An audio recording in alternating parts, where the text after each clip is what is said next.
Haacaaluutu du'a oola tureyyuu.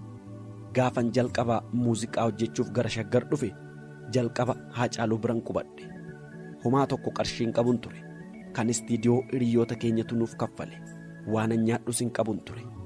Yeroo kana Haacaaluun galoo waan nyaattu hin qabdu. Hamma waan nyaattu argattutti ana waliin deemi. Waan nyaadhe nyaadhu naan jedhee bakka deemu hundayyuu na fuudhee deema ture.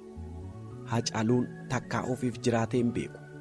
Guyyaa tokko Naqamte deemnee konsartii hojjennee inni Finfinneedhaa waan hojii qabuuf halkan walakkaa Naqamteedhaa kaane. Gaafa sa'aatiin 8 ga'u Gudar geenye. Boodarra osoo oofuu hirribni isa qabnaan galoo ka'e teessoo gara duubaatti darbi. Iji lafa naaf argaa hin jiruu jedhe. Maaliif jennaan yoo mallee akka tasaa hallayyaa buune ati ni haftaa naan jedhe. Guyyaa tokko immoo an naannoo kiiloo 4 jiraadha ture. Haacaaluun ammoo gaafas Aggaaroo deemee ture. Ani immoo mi'a naa dhufutu jiraa jedheen biraa hafe.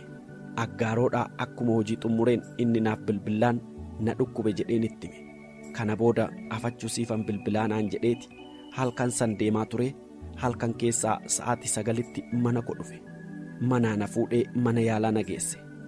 Kanaaf inni hin duune anatu du'e malee.